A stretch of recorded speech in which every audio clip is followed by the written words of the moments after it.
Ձեռք բերեք իտալական եւ իսպանական նորաոճ սալիկների նշված տեսականին իդեալ համակարգից ամանորյա հատուկ գներով։ 1 քառակուսի մետրը սկսած ընդամենը 3900 դրամից։ Բնականաբար ես անդրադառնամ տնտեսական պայմանավորվածություններին, բաղադրիչին, նախ նշեմ, որ եւ նախագահի հետ հանդիպման եւ կանցլերի հետ, դաշնային կանցլերի հետ հանդիպման հիմնական օրակարգը ըստ էության տնտեսությունն էր եւ դա շատ բարձ տրամաբանություն ունի քաղաքության հաստատումից հետո Հայաստանը շատ ավելի հետաքրքիր է դարձել աշխարհի համար եւ հետաքրքիր է դարձել առաջին հերթին բնականաբար այն տնտեսական հնարավորությունների շնորհիվ, որոնք որ այսօր կան։ Տեսեք, մի կողմից շատ հետաքրքիր բան է տեղի ունեցել, սովորաբար այն ճանապարհները, որոնք որ բաց են եղել Ասիայից դեպի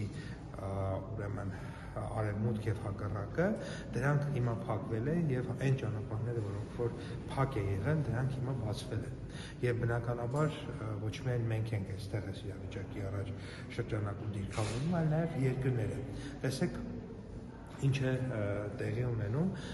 շատ ուղիղ ասեմ, Վրաստանից մինչև Նորվեգիա այդ ամբողջ հատվածը ըստ էության փակ է եւ նաև Հայաստանից հարավ, մինչև Հնդկական օվկիանոսի ավազան ծոցերը նորից փակ են եւ ասիական հատվածը Եվրոպայի հետ կապող միակ միջանցքը հաստացի դա այսպես կոչված միջին միջանցքն է մնացել եւ միջին միջանցքը անցնում է Ադրբեջանի, Հայաստանի եւ Վրաստանի տարածքով եւ եվրոպական գործընկերներին շատ հետաքրքիր է որ անցնի նաեւ Թուրքիայի տարածքով եւ գնա Եվրոպա։ Եվ մենք եւ Բերլինում, երբ որ մենք արևելյան Գերմանիայի արևելյան բիզնեսի հանձնաժողովի հետ ենք հանդիպում եւ Համբուրգում, երբ որ հանդիպում էին գործարարների խմբի հետ, բոլորին հետաքրքիր էր, թե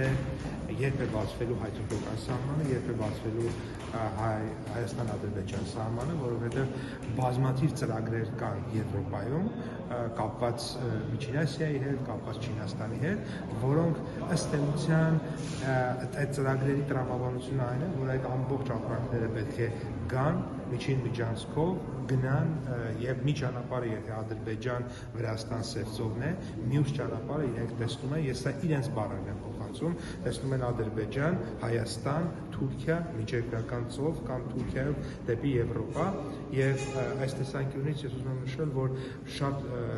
կարևոր խոսակցություններ են ունեցել, տարբեր ծրագրեր են քննարկել, իրենց առաջարկով օրինակ կանաչ ջրածնի տեղափոխման հնարավորություններ են քննարկել, որովհետև իրենք շատ մեծ ծրագրեր են հիմա իրականացնում այդ կոնտեքստում եւ այս ամեն ինչը կապված է խաղաղության խաչմերուկի, TTIP-ի, ճանապարհների ապաշրջափակման հնարավորության հետ եւ պետք է նշել, որ արևմուտքը մեզ նման սպասում է այդ ճանապարհների ապաշրջափակմանը։ Պարոն Պապայան, տեսեք, այս այցից հետո անչափես գնում եք Մոսկվա, որտեղ կմասնակցեք ԵԱՏՄ շրջանակներում իրականացվող նիստին տարեվերջյան։ Հետաքրքիր է, պարոն Պապայան, ի վերջո դուք մի կողմից խոսում եք արևմուտքի հետ հարաբերությունների, տնտեսական հարաբերությունների խորացման անհրաժեշտության մասին, դիվերսիֆիկացման մասին, շուրջ 600-700 ապրանքների, այսպես ստանդարտացման մասին չափանիշների, բայց մյուս կողմից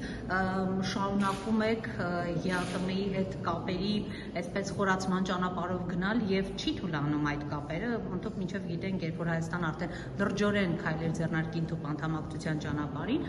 պետք է ունենա շատ հստակ այլընտրանք, այս առումով ինչ աշխատանքներ են, երբ է ի վերջո Հայաստանը, այսպես ասած, ամբողջովին պատրաստ լինելու։ Մենք ունենք օրինակ պլան A, պլան B։ Տեսեք, նախ մեր բոլոր քաղաքականությունները նրա մասին չեն, որ ռուսական ծավալը տեղափոխվի դեպի եվրոպական ծավալ։ Մեր քաղաքականությունը նրա մասին է, որ ռուսական ծավալը մնա, շարունակի զարգանա, մեծանա, բայց դրան զուգահեռ եվրոպական ծավալներ ավելանան։ Տեսեք, մենք այս տարի ունենք Գերմանիա արտահանման ավելի քան 80% աճ։ Ավելի քան 80% աճ։ Երբ որ մենք մտնում ենք բաղադրիչների եւ տողերի մեջ, տեսնում ենք, որ առաջին տեղում մշակող արդյունաբերություն է, ալյումինի փայլատիթև, երկրորդ տեղում նույնպես մշակող արդյունաբերություն է, կոստյում, ուրեմն տաբատ եւ վերնաշապիկ, երրորդ տեղում հանքահունքային արտադրանք է, 4-րդը նորից մշակող արդյունաբերություն է, կոնյակ, գինի եւ այլն, 5-րդ տողը նորից մշակող արդյունաբերությունն է, նորից հագուստի արտադրանք։ Այսինքն մեր 5 Գերմանիա արտահանված այս տարվա 5 հիմնական արտադրանքների մեջ 4-ը մշակող արդյունաբերություն է։ Հիմա եկեք հասկանանք կառավարությունը այստեղ դերակատարում ունեցել է թե ոչ։ Կառավարությունը նախորդ տարի ընդունել է որոշում եւ ասում է, որ եթե մշակող արդյունաբերության արտադրանք է արտադրվում Հայաստանում եւ արտահանվում է Գերմանիա, մասնավորապես կամ եվրոպական երկրներ, ապա պետությունը փոխհատուցում է այդ մաքսատուրքի գումարը։ Ինչու ենք արել այդպես, որպեսզի հայկական տեքստիլ արտադրանքը, հայկական կոնյակը, մեր գինին, մեր փայլատիթեղը մրցունակ լինեն եվրոպական շուկաներում։ Եվ կառավարության գործը քաղաքականությունը մշակելն էր եւ հարմարավետ պայմաններ բիզնեսի համար ստեղծել է։ Դրան հետևել է բիզնեսի արձագանքը։ Բիզնեսը սկսել է այդ ապրանքները արտահանել, այնքան շատ արտահանել Գերմանիա, որ 80%-ից ավել մենք ունենք արտահանման աճ։ Սա նշանակում է, որ մենք ունենք ամբողջական համախոհություն կառավարության եւ բիզնեսի հետ, եւ սա նշանակում է, որ այն ստանդարտների համապատասխանեցման քաղաքականությունը, որ մենք իրականացնում ենք, դա փաստացի իրականացվել եւ հաջողվել է, որովհետեւ եթե այդ ապրանքները Եվրոպական միության թիվ 1 տնտեսությունում Գերմանիայում հաջողությամբ վաճառվում են, դա նշանակում է, որ դրանք ոչ միայն մրցունակ են, այլ նաև համապատասխանում են այս շուկայի ստանդարտներին։ Հետևաբար, այս տեսանկյունից ուզում եմ նշել, որ ես չէի հակադրության մեջ դնի, օրինակ Մոսկվայի այցը կամ ռուսական տնտեսությունը Գերմանիա այցի հետ, որովհետև մենք հենց դրանով ենք խաչմերուկ, մենք հենց դրանով ենք դիրքավորել մեզ խաղաղության խաչմերուկ, որ մենք այս մեր հավասարակշռման քաղաքականությունն մասին է, որ մենք ուզում ենք շատ լավ հարաբերություններ ունենանք Եվրոպական միության հետ, այո, ուզում ենք, մենք ուզում ենք շատ լավ հարաբերություններ ունենանք Ռուսաստանի Դաշնության հետ, այո, ուզում ենք, մենք ուզում ենք շատ լավ հարաբերություններ ունենանք Մերձավոր Արևելքի երկրների հետ, ուզում ենք եւ շարունակում ենք եւ տեսնում ենք, թե ինչպիսի մեծ առողջապահության աճ ունենք, օրինակ Արաբական Միացյալ Էմիրությունների հետ, Չինաստանի հետ մեր ուրեմն առողջապահական հարաբերությունները շատ դինամիկ կերպով զարգանում են։ Եվ այս առումով մենք բնականաբար որտեղ որ այցելում ենք հետևյալ տրամաբանությամբ մենք ունենք Հայաստանի Հանրապետության պետական շահը մեզ համար կարևոր է։ Եվ եթե այդ պետական շահը պահանջում է, որ այսօր ես լինեմ վարչապետի հետ Համբուրգում, վաղը 3 Բեռլինում, վաղն էլ Մոսկվայում, բնականաբար մենք կլինենք եւ դա շատ տրամաբանական է, մեր պետական շահից է բխում։ Կներեք, բայց այստեղ մի կարևոր բան կա, ես ուզում եմ դրա մասին ասեմ, մենք այն ճանապարհը, որը մենք բռնել ենք դեպի եվրոպական ուրեմն ուղղություն, այսպես ասենք, հա, դա այսպես թե այնպես հաջողությամբ է պսակվելու, բացատրեմ ինչի, որովհետև միայն այն, որ մենք մեր օրենսդրությունը, մեր ստանդարտները, մեր արտադրությունը, մեր արտադրողականությունը կհամապատասխանեցնենք դրա արդյունքում եվրոպական ստանդարտներին, Եվրոպական միության ստանդարտներին, դա արդեն հաջողություն է, որովհետև դա արդեն երաշխիք է, որ մենք կարողանանք ապրանքներ եւ ծառայություններ արտահանել աշխարհի ցանկացած երկրի, եթե մենք կարող ենք ինչ-որ ապրանք արտահանել Գերմանիա, ուրեմն դա նշանակում է, որ աշխարհի բոլոր երկրներն կարող են այդ ապրանքը արտահանել։ Նախարարի ասուլիսի ժամանակ ընդգծվեց էներգետիկ անկախության հարցը եւ կանցլերը նշեց, որ այդ առումով կոնկրետ ծրագրեր են քննարկվում, թե ինչ աջակցություն ցուցաբերեն գործնական, ինչ քանդել սպասենք այդ համատեքստում առաջիկա։ Շատ կարևոր հարց է, ես նշեցի, որ էներգետիկ անկախությունը, բայց էներգետիկ անկախությունը աշխարհի երևի թե բոլոր երկրների համար ֆունդամենտալ կարևոր հարցերից մեկն է եւ մենք արդեն իսկ ունենք որոշ ձեռք բերված պայմանավորվածություններ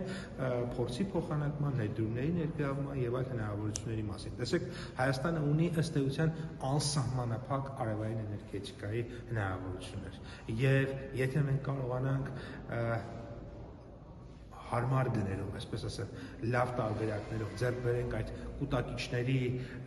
հնարավորությունները եւ դրանք Հայաստանում տեղակայենք, ստացվում է փաստացի, որ Հայաստանը հնարավորություն է ունենում այդ ցերեկվա արևային ավելցուկ էներգիան տեղափոխել, կուտակել եւ գիշերային ժամերին օգտագործել եւ ըստ էության սա մեզ համար լուծում է բազմաթիվ խնդիրներ։ Հաջորդ կարևոր ուղղությունը իհարկե դա կանաչ ջրածնի արտադրությունն է։ Պետք է այստեղ անկեղծ լինեմ, կանաչ ջրածնի արտադրությունը դեռևս աշխարհում, այսպես ասած, էժան արտադրություն չի համարվում, բայց ամեն տարի մենք տեսնում ենք ինքնարժեքի գների կայուն իջեցում եւ այստեղ մենք հասկանում ենք, որ ինչ որ մի փուլում ինքը նույնպես դառնալու է շատ հետաքրքիր համագործակցության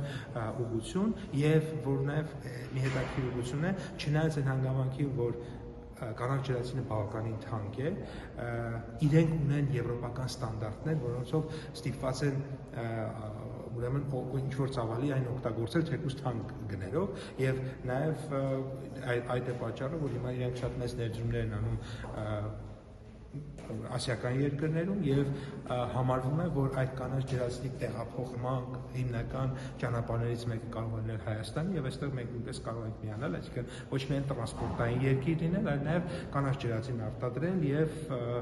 ամոնիակի վերածելու կամ առանց դրա այն ուրեմն ուղարկել դեպի Եվրոպա։ Այդ տեսանկյունից այդ հարցը եւս քննարկվում է։ Նախ մեկ հարց է միջանցքի հետ կապված։ Արդյոք Գերմանիայի առևտրաշրջանառությունը միջին ասիական երկրների կամ Չինաստանի, Հնդկաստանի հետ այնքան հաճելի, որպեսզի որ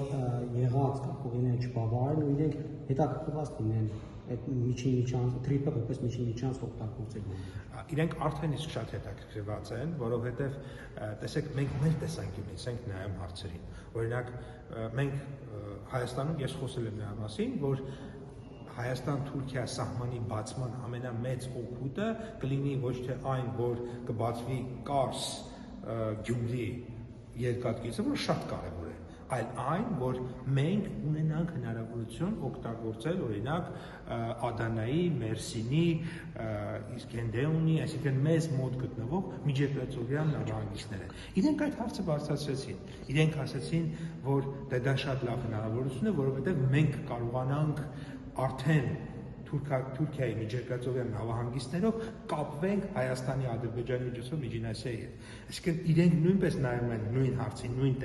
տեղից եւ նույն տրամաբանությամբ եւ այս առումով շատ կարեւոր է, որ այսպես ասած շահերի համընկնում կա, կարծես թե եւ ես կարծում եմ, որ այդտեղ հնարավորությունները մեծ են։ Իսկ ինչ վերաբերվում է առևտրին, աշխարհի թիվ 1 տնտեսությունը Միացյալ Նահանգներն է, 30% մոտավորապես աշխարհի տնտեսության, մոտ 20% աշխարհի տնտեսության Չինաստանն է եւ համախառն համարյա մի քիչ ավելի պակաս, այսինքն երրորդը եվրոպական միության շուկան է։ Եվ այս 3 կարևոր տեսեք ինչ է տեղի ունենում, երկրորդ եւ երրորդ շուկաները Չինաստանը եւ Եվրոպական միությունը հնարավորություն են ստանում կապվել առաջին շուկայի ներկայությամբ, այսինքն TRIP-ը դե ամերիկյան եւ Հայաստան եւ Ամերիկա համատեղ նախագիծ է եւ դա հնարավորություն է տալիս ըստ էության այդ Հայաստան-ամերիկյան նախագծով եւս մեկ կարևոր ուղով կապել աշխարհի երկրորդ եւ երրորդ տնտեսությունները պայմանական, հա, իրար հետ եւ այնքան պիտի կավելանա, դա այսպես թե այնպես ավել է, այսինքն դա շատ մեծ ծավալներ են եւ բնականաբար այդ առումով մենք կարծում ենք, որ շատ լավ հնարավորություն է ոչ միայն Հայաստանի համար, այլ նաեւ իրենք են տեսնում, որ Եվրոպայի համար դա շատ լավ հնարավորություն է։ Yes,